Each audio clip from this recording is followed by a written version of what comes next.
तो hello guys, welcome back to my channel. आप सब कैसे हो? उम्मीद करते हैं आप लोग बहुत अच्छे होंगे। तो गाइस, आज मैं सुबह जल्दी उठ चुकी हूँ। आज हमारे दादाजी की बरसी है 17 तारीख को, और मैं फटाफट घर का काम वाम करके फिर नहा लेती हूँ फटाफट से, क्योंकि रिश्तेदार भी आने वाले हैं। फिर पंडित जी भी आएंगे, घर में पूजा होगी। यहाँ पर टेंट लग गया है, और वहाँ पर भी उधर की साइड में वहाँ पर टेंट लग गया है यहाँ पर। और ये बच्चे आए हुए हैं, टेंट कह रहे हैं हेलो गाइस, वहाँ पर टेंट लगा हुआ है। और अभी गाइस रिश्तेदार भी आ गए, और अभी थोड़े थोड़े आ रहे हैं धीरे धीरे, एक एक एक एक करके। अभी तो दादी आई है, हमारी दोनों बुआ आई हैं। तो गाइस यहाँ पर पंडित जी भी आ गए। पंडित जी ने हमारी दादा की 2 फोटो रख दी है, और पूजा का सामान कर रहे हैं पंडित जी। और यहाँ पर मेरी पूरी फैमिली भी बैठी हुई है, और हमारे 5 पंडित आए थे, आप देख सकते हो। तो गाइस ये हमारी बुआ, दादी, पापा, मम्मी सब आए हुए हैं, और ताऊ जी आ गए।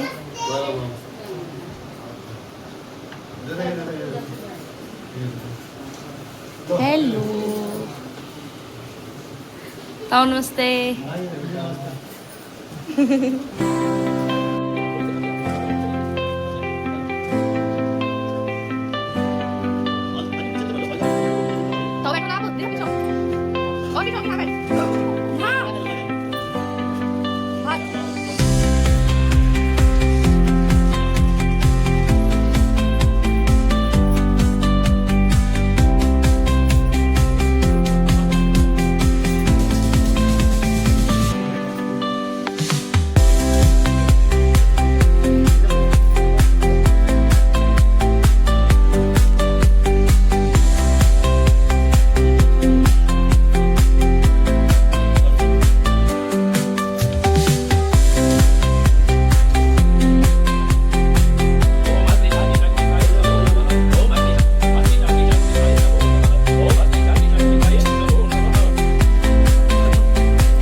व्यक्तवश्य महायोगे एक जनवरी स्वाध्याय देवता अपने ध्यानार्थ संभ्रम कवि ओम भूर्भुवस्सुः श्री पितृदेवताभ्यो नमः।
ओम देवताभ्य प्रतवश्य महायोगे एक नमः श्राद्धाय शंकर देवताभ्य आहुत देवताभ्यो नमो नमः।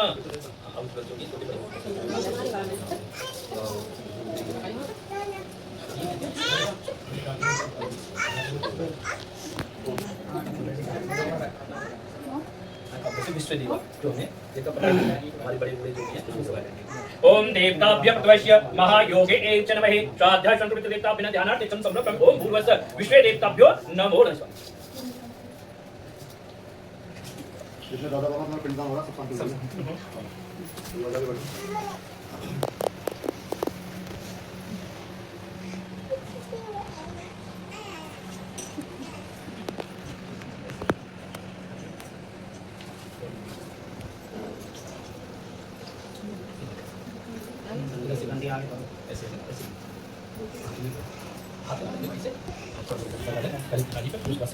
ओम देवताभ्य प्रतवश्य महायोगे एक नमः श्राद्धाय शंकर देवताभ्य शुद्धवालं शुद्धजलस्नानं समर्पयामि। गंगा यमुना सरस्वती सिंधु कावेरी सर्वे तीर्थाः सर्वे जला आव्यं तेजं समर्पयामि। ओम भूर्भुवस्सुः आहुत्वे देवताभ्य विश्वे देवताभ्य प्रेतात्माभ्यं नमो नमः। गंगा यमुना सरस्वती सिंधु कावेरी शुद्धजलस्नानं च समर्पयामि। शुद्धवालं शुद्धजलस्नानं च समर्पयामि। शुद्धजलस्नानोपरान्ते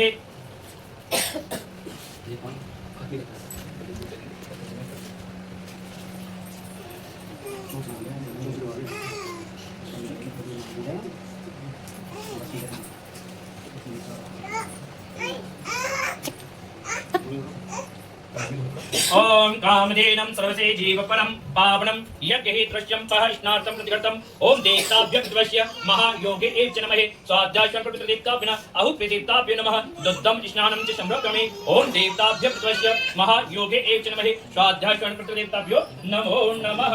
कामधेनं सर्वदेनं सर्वेषां जीवनं परं पावनं यज्ञहित्रस्यं पहस्नार्थं कृतं भगवते। ओम देवताभ्य प्रतवश्य महायोगे एक नमः स्वाध्याय शंकर देवताभ्यो नमो नमः।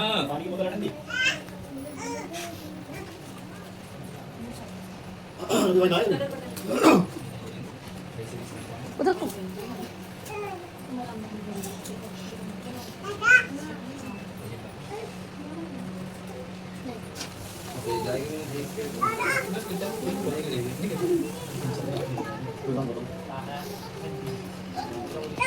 ओम पयश्रुतं समृद्धयतं मधुरालं ससेप्रभनं दधिनीतं मया देवस्नार्थं प्रतिगतं।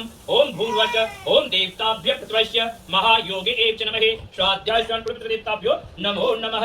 दध स्नानं च समर्पयामि। ओम भगवते श्री पितृदेवताभ्यो नमः। प्रेतात्माभ्यं नमो नमः। दध स्नानं च समर्पयामि। दध स्नानोपरान्ते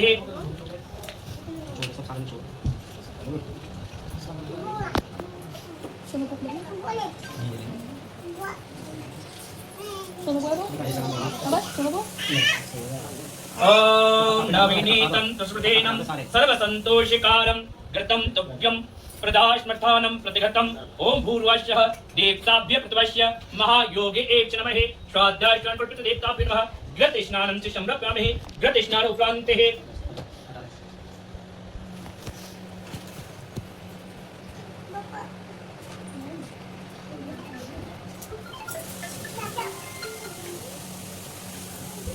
ओम मधुरालं मधुस्नानं पुष्परूपेणं शुभतेनं सुस्वादं मधुरं मधु तेज पुष्टं दिव्य स्नार्थं प्रतिगतं।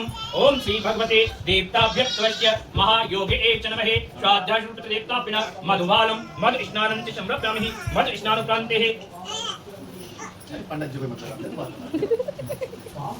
पंडित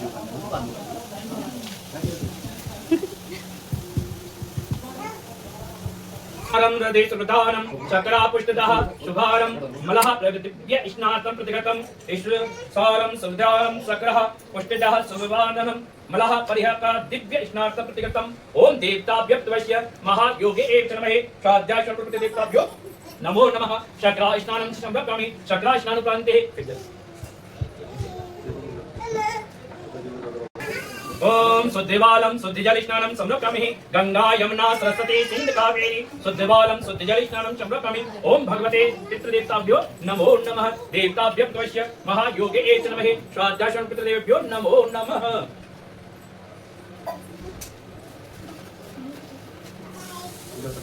मेरा नाम नहीं है, ठीक है, सबके नाम का है, इन्हें मंजूर करना और जैसा भी भोग पान प्रसाद करना उसका भी भोग लगाकर अपने नाम का सबके नाम का ये सबके नाम का है। दादी है क्या दादा है भी हो सकती है। कुलदीप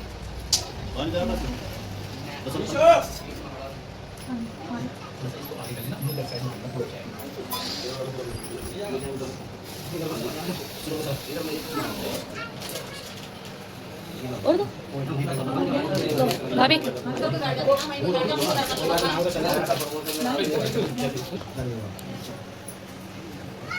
और जैसे ऐसे लेके जाते हैं, ऐसे शुरू हम करते थे ना, ऐसे इसमें इसी में चलेगा, इसी में छोड़ ऐसे करते हैं, मैं इसी में छोड़ लोगों के साथ कैसे होगा एक बार बताओ ऐसे हाथ लगाएं तीन बार ओम श्री विष्णु श्री विष्णु श्री विष्णु श्री विष्णु श्री विष्णु ओम श्री विष्णु श्री विष्णु श्री विष्णु जमुदीप भारतवर्षे आर्यावतांत नगरी अमुक नगरी इंद्रप्रस्थ नगरी राजधानी क्षेत्रे दिल्ली नगरी तिल्लोक क्षेत्रे तिल्लोक में संवत 2088 साके 1948 मासा मासे महामंगल मासे जेठ मासे अमुक पश्ये अधिक मासे टाटा है जेठ मासे अधिक मासे टाटा है ये टाटा पुरुषोत्तम मासे टाटा है पुरुषोत्तम मासे टाटा है प्रतिपदा हम अमुक वासे रवि वासे अमुक खासे अमुक योगी अमुक मकान नंबर टाटा है 7 होता 321 307 होता 321 378 भवन टाटा अमुक नाम है शब्द का नाम ले लेंगे संजय टाटा अमुक गोत्र अपने गोत्र का नाम लेंगे टाक गोत्र शहर परिवार सभी परिवार शह परिवार शह कुटुंब सहित मित्रवादों सहित पिता वर्षी निमित्त पिता पिंडदान निमित्त प्रथम वर्षी निमित्त प्रथम वर्षी निमित्त पिंडदान तर्पण निमित्त है हवन यज्ञ निमित्त अहम संकल्पम करिष्ये और कैसे लिखे कैसे निकाल घास अपनी रहेगी और कैसे लिखे ऐसे ओम ब्रह्मा तर्पणतम ओम विष्णु तर्पणतम ओम रुद्र तर्पणतम ओम प्रजापते तर्पणतम ओम देवास्य तर्पणतम ओम चंद्रस्य तर्पणतम ओम वेदांत तर्पणतम ओम ऋषस्य तर्पणतम ओम प्राणस्य तर्पणतम ओम गंधर्वस्य तर्पणतम ओम पितृस्य तर्पणतम ओम सुमते तर्पणतम ओम देवस्य तर्पणतम ओम अप्सराय तर्पणतम श्रेष्ठ कोई ऐसा तप कहिए जिससे थोड़े समय में उनकी प्राप्ति हो गए ऐसी कोई कथा कहिए आज हमें इनके दुखों का नाश हो सकेगा ऐसा मन में सोचकर वह विष्णु लोक को गई। वहाँ श्वेत वर्ण और 4 भुजाओं वाले देवों के देव नारायण को देखा है जिनके हाथ में शंख चक्र पर माला पहने हुए हैं उनकी स्तुति करने लगे हैं हे भगवान आप हमसे संपन्न हैं मन बाड़ी भी आपको नहीं पा सकती है आपका निर्गुण स्वरूप है आप सभी भक्तों के दुखों को नष्ट करने वाले हो आपको मेरा बारंबार नमस्कार। जब नारद जी से इस प्रकार की नारायण ने स्तुति सुनी तो नारायण ने कहा हे नारद निसंकोच कहिए किस काम के लिए आपका आगमन हुआ है। तब नारद मुनि बोले मनुष्य लोक में अनेक योनि में जन्मे हुए सभी प्रकार के मनुष्य अपने अपने कर्मों के द्वारा अनेक प्रकार के दुखों से दुखी हो रहे हैं। हे नाथ यदि आप मुझ पर दया रखते हो तो बतलाइए उन सब मनुष्यों के दुख कैसे दूर सकते हैं। भगवान ने कहा नारद मनुष्यों की भलाई के लिए आपने बहुत अच्छी बात पूछी है जिस काम के करने से मनुष्य मोह से छूट जाता है आज मैं प्रेम बस होकर तुझसे सत्यनारायण भगवान का व्रत कहता हूँ। उस व्रत का क्या फल है क्या विधान है किस दिन इस व्रत को करना चाहिए सब विस्तार से कहिए। भगवान बोले दुख सुख को दूर कर देने वाला धन धान को बढ़ा देने वाला सौभाग्य संतान को देने वाला सब स्थानों पर विजय करने वाला भक्त और श्रद्धा के साथ किसी भी दिन मनुष्य प्रातःकाल के समय या शाम के समय अपने बंधुवादों के साथ धर्म प्राण होकर पूजा पाठ करे नैवेद्य केले का फल घी दूध का सप्लाई भगवान की सामग्री होती है भगवान को अर्पण कर दे और विशेष कलिकाल में या भूमि पर फल का उपाय है। बोली सत्य भगवान की जय बोल नारायण भगवान की जय।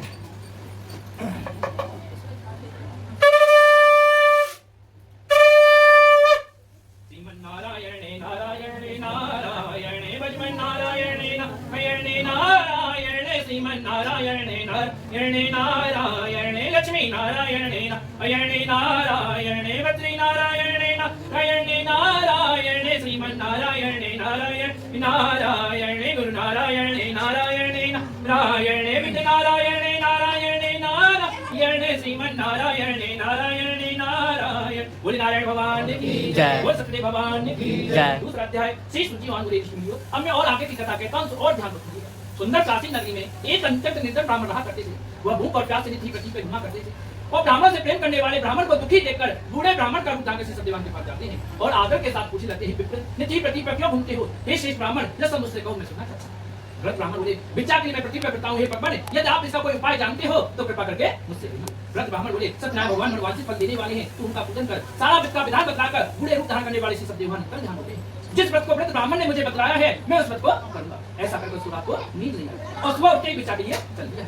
उसे भिक्षा में बहुत सा धन मिला जिससे उसने अपने बंधु बांधवों से निकट संबंधी परिवारजनों के साथ श्री सत्यवान व्रत का व्रत किया और उस व्रत के प्रभाव से वह ब्राह्मण देवता अनेक प्रकार की संपत्ति युक्त हुए और संसार में समस्त जितने भी सुख होते हैं समस्त सुखों को भोगने के बाद वैकुंठ धाम को चले जाते हैं। और क्या कहूं, ऋषि मुनि बोले इस ब्राह्मण से सुन सुनकर इस व्रत को किसने किया है हम सब सुनना चाहते हैं क्योंकि हमारे मन बड़ी श्रद्धा है। श्री सूर्यवान बोले सब सुनिएगा।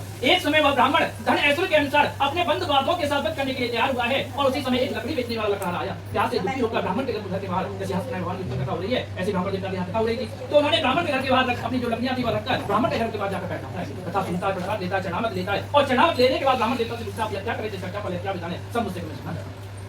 ब्राह्मण देवता ने कहा लगा अरे जो मेरे घर में धन दान देख रहे हो, पुत्र देख रहे हो, कुटुंब संबंधी परिवार को देख रहे हो, जैसा मुझे इसी व्रत की प्राप्त से प्राप्त हुआ। लकड़हारे ने मन में इस प्रकार का संकल्प किया कि आज मैं जितनी जंगल से लकड़ियां काट कर लेके आया था उससे मेरे को जितना भी धन प्राप्त होगा मैं उसे श्री सत्यवान उत्तम व्रत उससे मैं श्री सत्यवान का उत्तम व्रत करूंगा। ऐसा मन में सोचकर अपने सिर पर लकड़ियों को रखकर ऐसे सुंदर नगर में पहुंच जाता है जहां पर पहले से चौके दाम नहीं पके केले की फली घी दूध इत्यादि जो सत्यनारायण भगवान की सामग्री होती है उसे सभी सामग्री रख दिया। अपने निकट संबंधी परिवारजनों को बुलाया फिर उसने श्री सत्यवान का व्रत किया। उस व्रत के प्रभाव से वो लकड़हारा अनेक प्रकार की संपत्ति युक्त हुआ और संसार में जितने भी समस्त सुख होते हैं समस्त सुखों को भोगने के बाद वैकुंठ धाम को चला गया। बोले सत्य भगवान की जय, बोले नारायण भगवान की जय। तीसरा अध्याय श्री सूर्यवान बोले सुनियो अब मैं और आगे की कथा कहता हूं सिद्धांत को।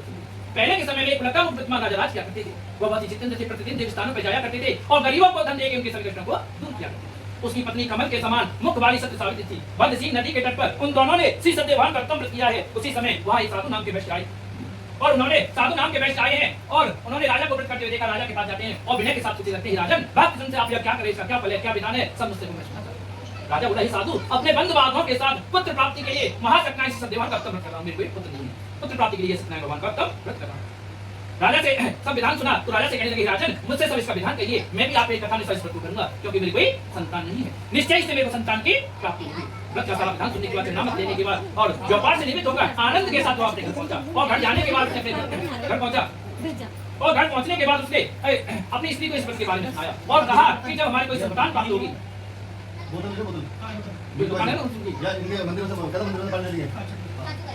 और उत्तम व्रत किया और उस व्रत के प्राप्त से अनेक प्रकार की संपत्ति युक्त हुआ और उसे पुत्र कन्या रूपी रतन प्राप्त हुआ और उसकी पत्नी बोली सत्यदेव और उसने अपने पति से कहा साधु आपने जो संकल्प किया था कि हमें कोई संतान रतन प्राप्त होगा, हमें पुत्री रतन प्राप्त हुआ है, अब उस व्रत को कर देना चाहिए जो हमने संकल्प लिया था। तो पति बोला हे पत्नी इसके विवाह पर करेंगे। ऐसे आसन देकर वह व्यापार करने के लिए चला जाता है और व्यापार से निमित्त होकर जब आकर क्या देखा उसकी स्त्री वृत्ति हो जाती बूढ़ी हो जाती है। सखियों के साथ खेलते हुए अपनी पुत्री को देखा, तुरंत दूध पिलाकर पुत्री के वास्ते एक योग बढ़ने के लिए कहा और दूध कंचन नगर में पहुंच जाता है जहां बड़ी खोजभाल कर देखभाल कर लड़की के वास्ते एक योग्य मानसिक को ले आता है। उस योग्य लड़के को देखकर साधु ने अपने बंधु बांधवों से प्रसन्न होकर अपनी पुत्री का विवाह के साथ कर दिया, किंतु दुर्भाग्य से विवाह के समय व्रत करना भूल गया। तब श्री भगवान क्रोधित हो जाते हैं और उसे श्राप देते हैं जा तुझे दुख धारण प्राप्त होगा। अपने काम में बढ़िया दामन सहित रतनपुर नगर में पहुंच जाता है जहां पर दोनों सुसुर जमाई राजा चंद्रकेत के नगर में व्यापार करने लगती हैं। एक रोज भगवान सत्यदेव की माया से राजा का धन चोर चुरा कर लेके जा रहे थे, परंतु राजा के दूतों को पीछा कर लेकर चोर लौटा जाते हैं और उस धन को वहीं पलट देते हैं जहां दोनों सुसुर जमाई ठहरे हुए थे। उनके पास अपना धन देखा, दोनों चोरों को पकड़कर राजा के समीप जाकर कहने लगे हम दोनों चोरों को पकड़ कर ले आए हैं। उन्हें कठिन कारावास में डाल दिया गया। उनके पास जितना भी धन था सारा धन छीन लिया। उसी श्राप के द्वारा उसके घर में जो धन रखा था चोर चुरा कर ले गए। शारीरिक मानसिक पीड़ा से अन्न की चिंता में एक दिन कलावती अपने ब्राह्मण देवता के घर गई जहां पर श्री सत्यवान का कथा हुई। कथा सुनी, प्रसाद ग्रहण किया और प्रसाद ग्रहण करने के बाद जब रात की बढ़ाई दूसरी माता ने पूछा पुत्री अब तक तू कहां रहती मन में क्या है। कलावती बोली माता मैं ब्राह्मण के घर गई थी जहां पर श्री सत्यवान का कथा हो रही थी, प्रसाद ग्रहण किया और जब इसलिए लेट हो गई। जब उसकी मां ने यह बात सुनी तुरंत सत्यवान को पूजन की तैयारी की और सुबह उठते स्नान दान करके पूजा पाठ करके सत्यवान से प्रार्थना की प्रभु मुझसे या मेरे परिवार से जो कभी गलती हुई है जो हमारे अपराध हुए सभी अपराध क्षमा कीजिए, आप इस व्रत से संतुष्ट हो जाइए। और सत्यदेव भगवान इस व्रत से संतुष्ट हो जाते हैं और राजा चंद्र के दुश्मन में दिखाई देते हैं। कहते हैं राजन दोनों वैश्यों को प्रातः छोड़ देना नहीं तो मैं तेरे राजपुत्र का सबको नष्ट कर दूंगा। इस प्रकार दुश्मन को देखकर राजा प्रातःकाल उठा और दोनों वैश्यों को बुलाया। दोनों वैश्यों ने आते ही राजा को नमस्कार किया। राजा मीठे वचनों में बोला हे महानुभाव ऐसा करें तुम्हें दुख प्राप्त हुआ है तो तुम्हें कोई भय नहीं है। ऐसा राम शुभे नमः स्वाहा। ओम हवन पूजा स्टार्ट कर दी, हमारा हवन हो रहा है। ओम दम शुक्राय नमः स्वाहा। पंडित जी मंत्र बोल रहे हैं, हम लोग स्वाहा कर रहे हैं। ये मेरी पूरी फैमिली है। ओम शुक्राय नमः स्वाहा। ओम तन्नो देवी रविता आपुन सरिता देवता में स्वाहा। ओम तन्नो देवी रविता आपुन सरिता देवता में स्वाहा। ओम राम राघवे नमः स्वाहा। ओम राम राघवे नमः स्वाहा। ओम किम केतवे नमः स्वाहा। ओम किम केतवे नमः स्वाहा। ओम किम केतवे नमः स्वाहा। ओम गौराय नमः स्वाहा।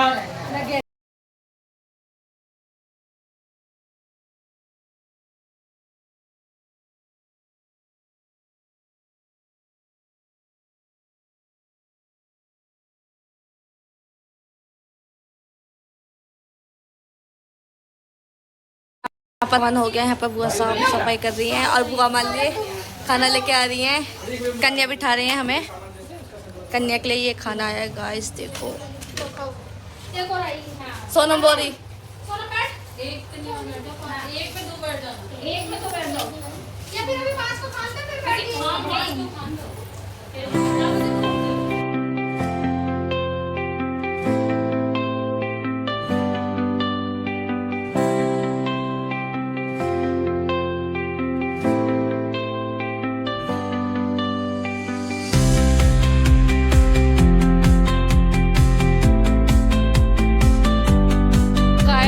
खाना खुल चुका है। यहाँ पर ये रहा खाना और सारे के सारे खाना खा रहे हैं। तो गाइस आप लोग देख सकते हो, हमने ऐसे अपने दादा की वर्सी करी है। ये टेंट लगा रखा है और ये बड़े बड़े 2 कूलर लगा रखे हैं, 3। एक ही खाना खा रही है गंजी।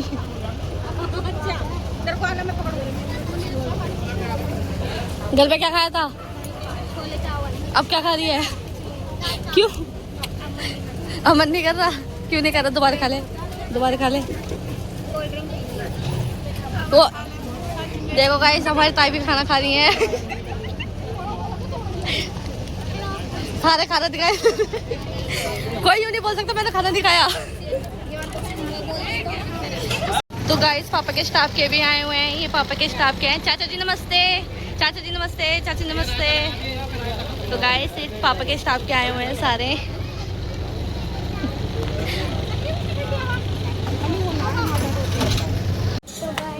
सारे बैठे हुए हैं और वहाँ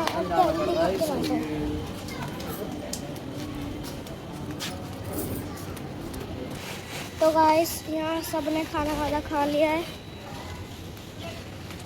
सबने खाना खा लिया।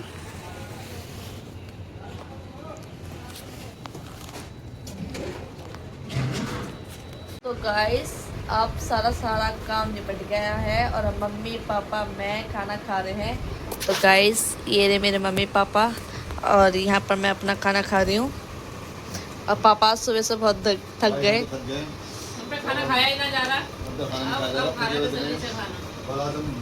बैठ के हम खाते नीचे जमीन पे, लेकिन आज हम थके हुए थे तो बिस्तर पे बैठ के खाना खा रहे हैं क्योंकि बैठा नहीं जा रहा हमसे।